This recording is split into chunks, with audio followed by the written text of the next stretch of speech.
In the previous video, we had seen about your fiber grating filter concepts. Now in this video, we will be seeing about your dielectric thin film filters and the diffraction gratings. So what is meant by a dielectric thin film filter is, this dielectric thin film filters can be used as an optical bandpass filter.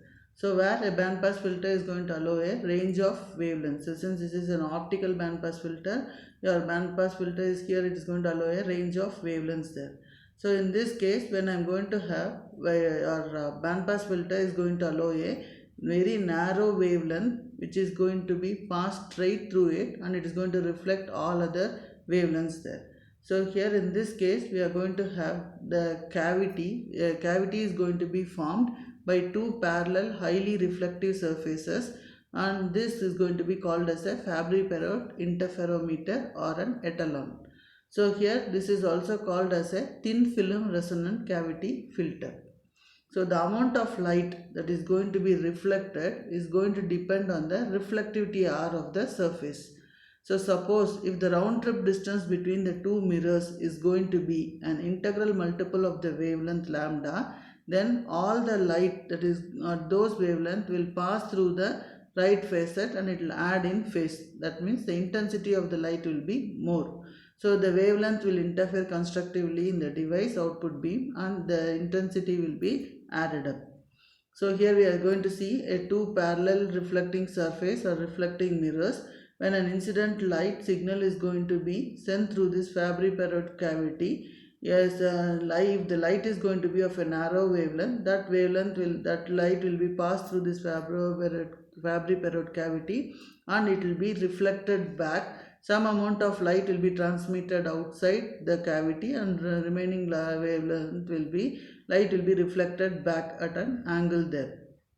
Suppose if the difference between the two mirrors, here in this case, if the difference between the two mirrors is going to be an integral multiple of lambda, then in that case the output light that is going to come out of this Fabry-Perot cavity is going to be constructed the interference is going to be constructive and wavelengths are going to be added in phase. So it is going to be added in phase, the intensity of the light is going to be more.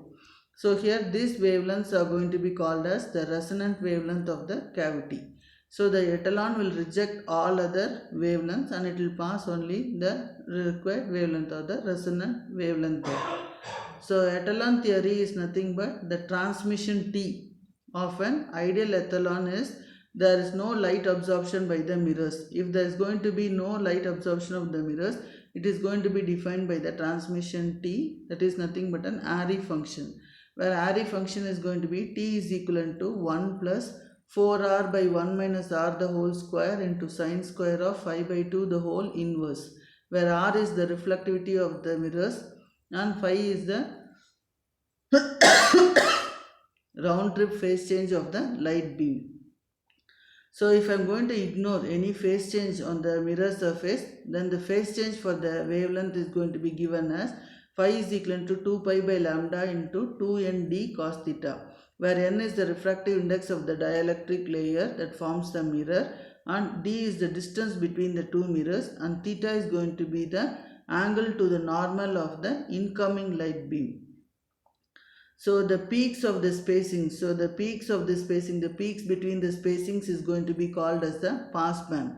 So where this pass band is going to occur at those wavelengths which is going to satisfy the condition n lambda is equal to 2n d cos theta, where n is going to be an integer there. So the distance between the adjacent peaks is going to be called as the free spectral range or FSR. So here in this case the adjacent peaks are going to be taken and the distance is going to be called as the free spectral range or FSR, which is going to be given by lambda square by 2nd cos theta. So for various reflecting surface of the material, we have got the peaks to be varied. That is how the light is going to be passed through the mirror. So here this is the intensity and the intensity versus your relative wavelength. So the ratio of your free spectral range divided by full width half maximum is going to be define the number of wavelengths that a filter can accommodate. So the number of wavelengths that a filter can accommodate can be defined as the fineness of the filter. So the fineness of the filter can be given as f is equal to pi into root r by 1 minus r. So a thin film filter, it is going to consist of a multi-layer coating of alternatively low and high refractive index there. So the materials are going to be made up of a silicon dioxide and your Ta2O5 there. So here in this case, the dielectric layer which is going to be present is going to act as a non-absorbing reflecting surface. So it is going to have, the structure is going to have a series of resonant cavities where these resonance cavities are going to be surrounded by the mirrors. As the number of cavities are going to increase, then the passband of the filter is going to sharpen. So it is going to sharpen up to give a flat top for the filter there. If the input spectrum is going to contain wavelength lambda 1 through lambda n, then only lambda k passes through the device. All the other wavelengths are going to be reflected. So thin film filters are going to be available in a wide range of passbands. That is going to be varying from 50 GHz to 800 GHz. So here we are going to have a widely spaced channels. So here the input to this the thin film filter is going to be lambda 1 to lambda n. These are the different wavelengths. And we are going to have a dielectric reflector stacks, and this is going to be a dielectric cavity layers there. So here this is going to be placed on the glass substrate. So when it is going to be placed on the glass substrate, only the wavelength lambda k is going to be passed through the filter, and the remaining wavelengths are going to be reflected back from the filter there.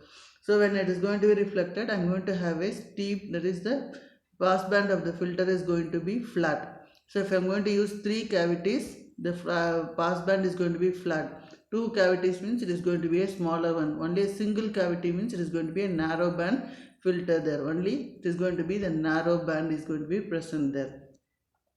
So a thin film dielectric resonant cavity filter is going to be called as a Fabry-Perot interferometer there. So the mirrors which are going to surround the cavity. So this is your cavity. These are the mirrors that are going to surround this cavity are going to be called as multiple reflective dielectric thin film filters. So these are multiple reflective dielectric thin film layers there. So the cavity length between the two filters is going to define the particular wavelength, determines which particular wavelength to pass and reflect is going to be defined by this cavity length there. So the flat pass band with steep roll off is the decreasing rate, with steep roll off is going to be there in your thin film filter. So there is going to be a low insertion loss of 0.5 decibels at peak and less than 3.5 decibels at center frequency, plus or minus 10 gigahertz. Then you are going to have a high optical return loss which is going to be greater than 45 decibels. So in a thin film filter applications, what we are going to do is we are going to do a multiplexing operation. So we are going to take 3 thin film filters, your TFF2, TFF3 and TFF4. So here in this case, a lambda 2 wavelength is going to be instant on this thin film filter, and lambda 1 is going to be instant on this thin film filter 2. So this thin film filter will pass the wavelength lambda 2 and reflect the wavelength lambda 1. So when this lambda 1 wavelength is going to be reflected, the two are going to be combined and it is going to be lambda 1 and lambda 2. The thin film filter is going to be placed in such a way that it is tilted at a slightly at an angle, so that these waves are reflected and it falls on the other thin film filter there. So when these wavelengths are going to meet your thin film filter 3, this thin film filter 3 will pass lambda 3 and it will reflect your lambda 1 and lambda 2. So when it reflects, it is going to combine all the 3 wavelengths there. So lambda 1, lambda 2, lambda 3, it is going to be interact with your thin film filter 4. So a lambda 4 wavelength will be passed by this thin film filter 4, and these remaining 3 wavelengths are going to be reflected by this thin film filter 4. So all these wavelengths will be combined, and the output of this thin film filter 4 will be lambda 1, lambda 2, lambda 3, lambda 4, which is nothing but all these wavelengths will be multiplexed or will be launched into an optical fiber for propagation purpose.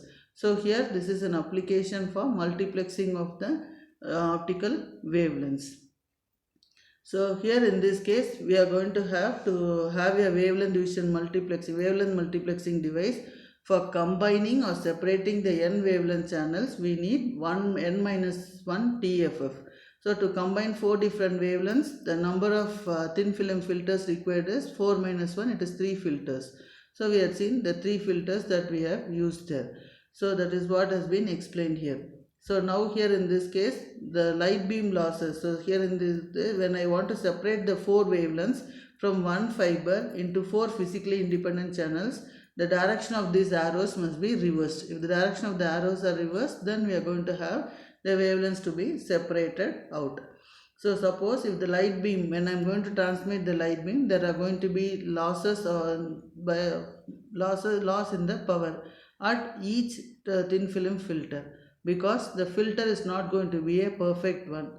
So the multiplexing is going to work for only a limited number of channels there. So usually the number of channels this thin film filter can operate is 16 channels, or less than that only a thin film filter will work effectively.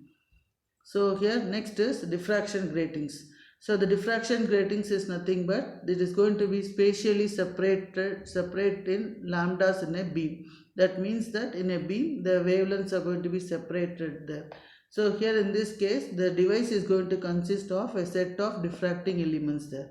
So the diffracting elements are nothing but the narrow parallel slits are going to be present, or grooves are going to be present, where the slits or grooves are going to be separated by a distance which is going to be comparable to the wavelength of the light there. So the diffracting elements, what we are going to have is going to be either reflective or it can be a transmitting grating there. So here for separating and combining the wavelengths with diffraction gratings is going to be a parallel process. So here your reflection gratings are going to be ruled on etched fine parallel lines on a reflective surface. That is, it is going to have a parallel lines there. It is going to be ruled, that is properly spaced, and it is going to be etched as a parallel lines on the reflective surface there. So each wavelength will reflect or refract at a different angle. So here when I am going to have instant light is going to be, that is a light which is going to be instant on this reflection grating. Here the light is going to be having lambda 1, lambda 2, lambda 3, lambda 4. When all these 4 wavelengths are going to be instant on the reflection grating, when there is going to be a grating there, that all the wavelengths are going to be reflected at different wavelengths there. So where these different wavelengths are going to be separated by an angle alpha, so that these wavelengths can enter into the respective fibers there. So here the angle at which the light is going to leave the grating is going to depend on the wavelength there. So transmission gratings. So transmission gratings is nothing but it is going to have a periodic index variations. So periodic index variations means it is also known as phase grating. So it can be given as Q is equal to 2 pi lambda d by Ng lambda width square cos alpha, where lambda is the wavelength, d is the thickness of the grating, alpha is the incident angle, and Ng is nothing but the refractive index of the material. So here we are going to take a transmission grating, where the grating is going to be parallelly slit and you are going to have the different refractive index to be present, and it is going to have a distance d, and this is your structure. This is going to be a structure which is going to support this layers there. So here this is the distance between the gratings is going to be defined by the wedge there. So here when a light is going to be incident at an angle alpha normal to the surface is going to be taken as the incident light. So when this incident light is going to pass through the grating, it is going to be separated out at different wavelengths, and it is going to enter the respective optical fibers there. So when the Q value is going to be less than 1, in that case the phase grating is going to be thin. If the Q value is going to be greater than 10, the phase grating is going to be thick. Thank you.